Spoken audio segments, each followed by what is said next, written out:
Master's graduates struggling to find jobs, workers on the H1B being laid off en masse. On the contrary, information about median salaries from universities being the highest they have been in recent years, and also news about the job market recovering.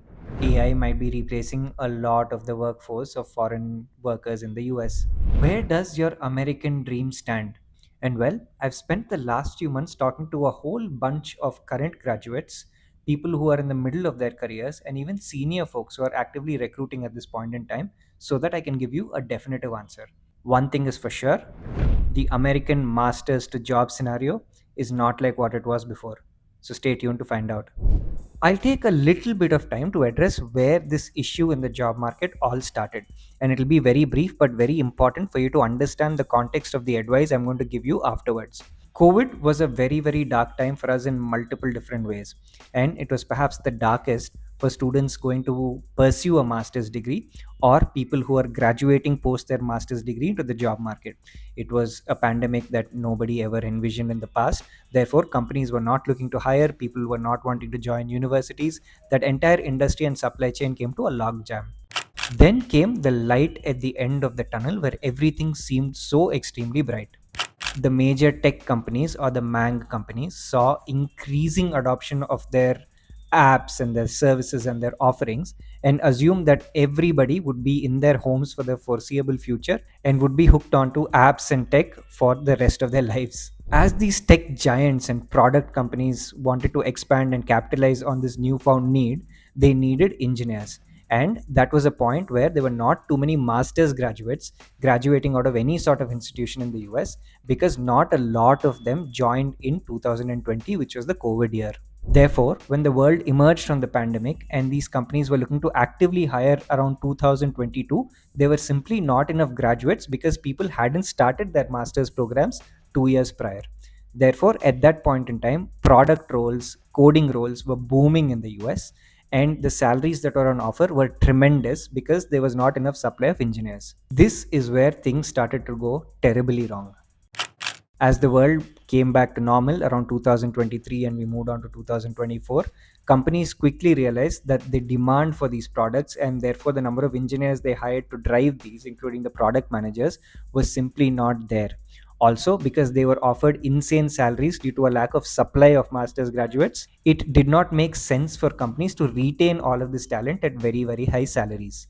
Therefore, they began to lay off. This was a course correction. So, as these layoffs were happening, there was another slight problem here. On hearing about the fantastic job opportunities that were popping up around the end of 2021 and the early part of 2022, the influx of the number of master students starting college in 2022 was extremely high. Now, once layoffs began in 2023, 2024, there were already a whole bunch of people looking for jobs on their H1B visa, and there were a lot more master's graduates coming into the market looking for exactly those kinds of jobs where the H1B would need to be sponsored. Therefore, because of an excessive talent pool and companies slowing down and laying off, there was a big mismatch in terms of supply and demand, and therefore the job search became very, very difficult. The additional issue in that phase was the US was going through an inflation. Therefore, the cost of everything was going up. Now, understand that when the costs of everyday commodities go up, discretionary spending, which means spending on stuff that you don't really need, is going down. And you'd have seen a lot of layoffs at Meta and Amazon and the likes. They depend a lot on advertising revenue.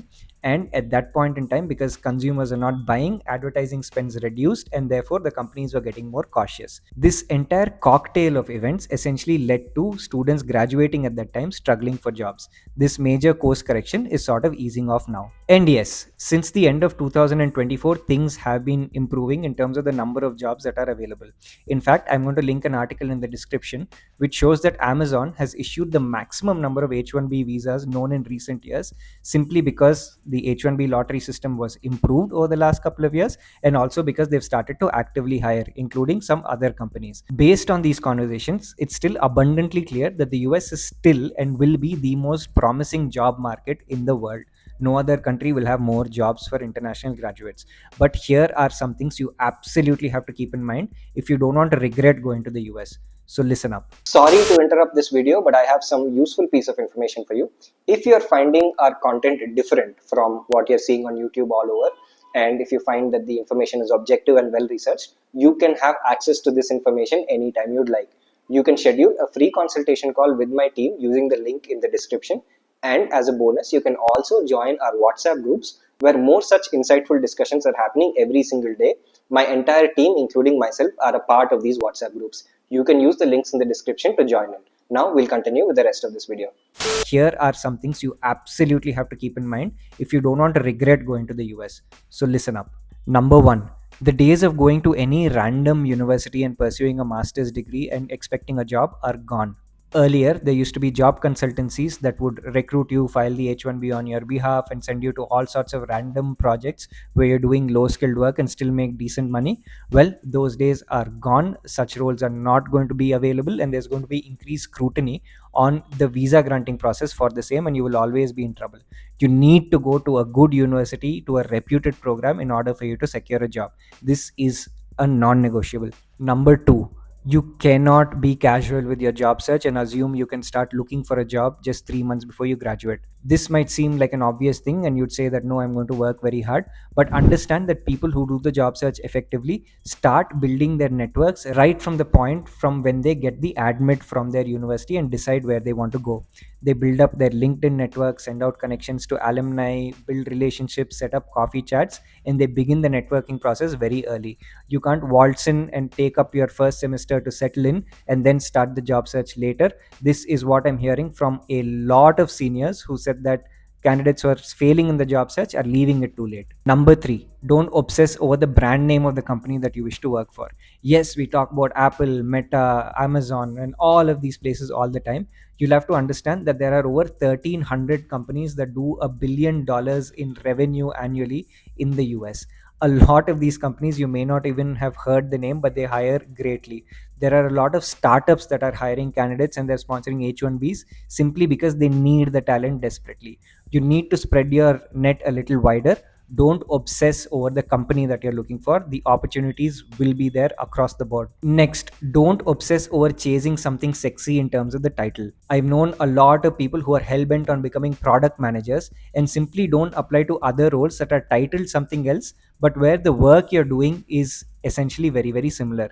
In fact, the pay, the work life balance, and a lot of other factors tend to be better across the board for different roles, but people are obsessed with applying for a particular role because they're told that it's the place to be. Number five is a broader reason. Now, we work with students on statements of purpose and university shortlisting and all the strategy part of the application process and executing so they get in.